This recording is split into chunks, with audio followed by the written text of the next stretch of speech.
এক রাজা একটা নতুন ঘোড়া কিনলেন। কিছুদিন পর তার নতুন ঘোড়ার পিঠে চেপে ঘুরে বেড়ানোর ইচ্ছা হলো, কিন্তু দেখা গেল ঘোড়াটি রাজাকে তার পিঠে চাপার অনুমতি দিচ্ছে না।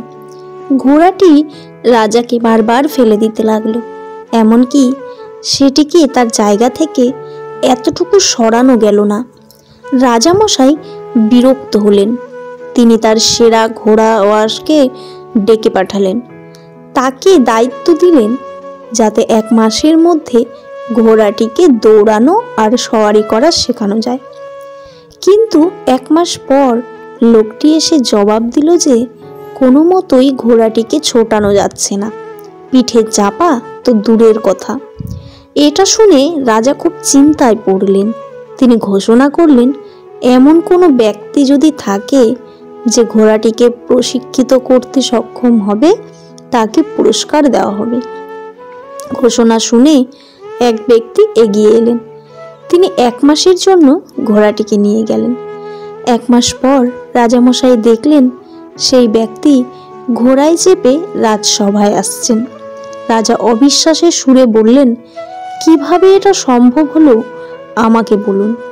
লোকটি বলল, আমি কখনই ঘোড়াটিকে ছোটানো শেখাতে যাইনি। আমি প্রথমে মাঠের মাঝে ঘোড়াটিকে কিছু ছোলা খেতে দিলাম। তারপর আমি নিজে একা একা মাঠের চারিদিকে দৌড়াতে লাগলাম। হাঁপিয়ে গেলে পর আমি মাঠের মাঝখানে বসে পড়ে ঘোড়ার সাথে ছোলা খেতে লাগলাম। 7 দিন এইভাবে চলতে থাকলো। 8ম দিনে আমি দেখলাম ঘোড়াটা আমার সাথে দৌড়াতে শুরু করলো। কয়েকদিন আমরা একসাথে দৌড়ালাম। আরও কিছুদিন পর ঘোড়াটা আমাকে তার পিঠে বসার অনুমতি দিল। এখন আমি প্রতিদিনই ঘোড়াটির পিঠে চেপে মাঠ পরিভ্রমণ করি। এই কথা শুনেই রাজা খুব খুশি হলেন আর লোকটিকে পুরস্কৃত করলেন। প্রত্যেক মহান ব্যক্তি তাদের চূড়ান্ত সফলতা অর্জন করেছেন তাদের চূড়ান্ত ব্যর্থতার 1 ধাপ পরেই। তুমি যদি হাল ছেড়ে না দাও, তবে এখনো তোমার সুযোগ আছে। হাল ছেড়ে দেওয়াটাই সবচেয়ে বড় ব্যর্থতা। মনোবল মানুষকে মৃত্যুপথ থেকেও ফিরিয়ে আনতে পারে। সুতরাং যার মনোবল যত বেশি, তার ব্যর্থ হওয়ার সম্ভাবনা তত কম। নিজের প্রতি বিশ্বাস রাখো, নিজের যোগ্যতার ওপর ভরসা রাখো, নিজের শক্তির ওপর বিনয়ী কিন্তু যথেষ্ট আস্থা ছাড়া তুমি সফল বা সুখী হতে পারবে না। বিখ্যাত না হয়ে জীবন কাটালেও সুন্দর জীবন কাটানো সম্ভব, কিন্তু জীবনের মতো জীবন না কাটিয়ে বিখ্যাত হওয়া কখনো সুন্দর জীবন হতে পারে না। যে কোনো ঝামেলা ছাড়াই যেতে সে বিজেতা, কিন্তু যে শত ঝামেলা সামলে যেতে সে ইতিহাস রচয়িতা। কখনো না বলো না, কখনো বলো না আমি করতে পারবো না। তুমি অনন্ত এবং সব শক্তি তোমার ভেতরে আছে। তুমি সব কিছুই করতে পারো। জীবন চলার পথে বাধা আসতেই পারে, তাই বলে থেমে যাওয়ার কোনো অবকাশ নেই।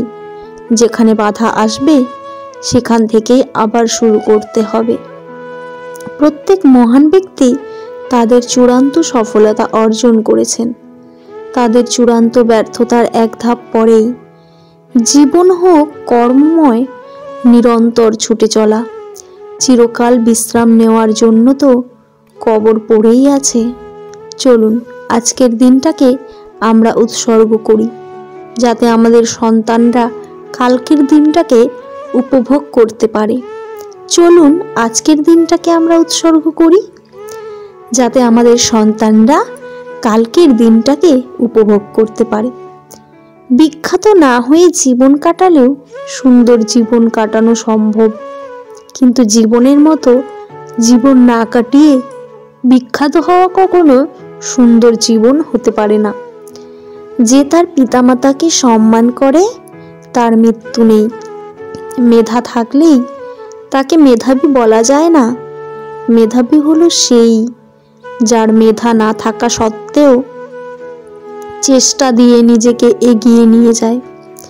মানুষ পরাজয়ের জন্য সৃষ্টি হয়নি, তাকে হয়তো ধ্বংস করা যায়, কিন্তু হারানো যায় না। সম্পূর্ণ করার আগে সবকিছুই অসম্ভব মনে হয়।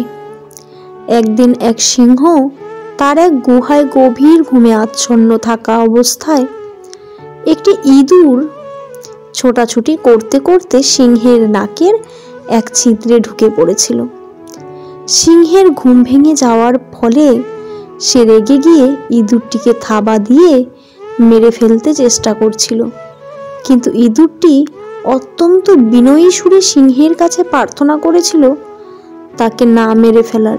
ইঁদুরটি এও বলেছিল যে সময় হলে সেও সিংহের উপকারে আসতে পারে। ইঁদুরের মতো এত ছোট জীব সিংহের মতো এত বিশাল জন্তুকে কিভাবে রক্ষা করবে, সে কথা ভেবে সিংহের হাসি পেল, আর দয়া পরবশ হয়ে সিংহ ইঁদুরটিকে ছেড়ে দিল। এর কিছুদিন পর সেই সিংহটি একদিন একটি দড়ির শক্ত ফাঁদে আটকে পড়ল। ফাঁদে পড়ে যাওয়া সিংহটির গর্জন শুনে ছোট্ট ইঁদুরটি ছুটে চলে এসে সিংহর দুরবস্থার সম্মুখীন হলো। ছোট্ট ইঁদুরটি তার ধারালো দাঁত দিয়ে ফাঁদের দড়িটি কাটতে শুরু করলো এবং এভাবে অবশেষে সে সিংহকে ফাঁদ থেকে মুক্তি দিল। মুক্তি পেয়ে সিংহটি ইঁদুরের অনেক ধন্যবাদ জানালো, আর সেই সঙ্গে বলল যে তোকে আমি অবজ্ঞা করেছিলাম এক সময়, কিন্তু আজ বুঝলাম কাউকেই ছোট করতে নেই। নীতিকথা, সময়ে ক্ষুদ্রাতি ক্ষুদ্র বন্ধু প্রাণ বাঁচাতেও পারে। যদি তোমার সামনে হতাশার কালো পাহাড় এসে দাঁড়ায়, তবে তুমি তাতে আশার সুড়ঙ্গ কাটতে শুরু করো।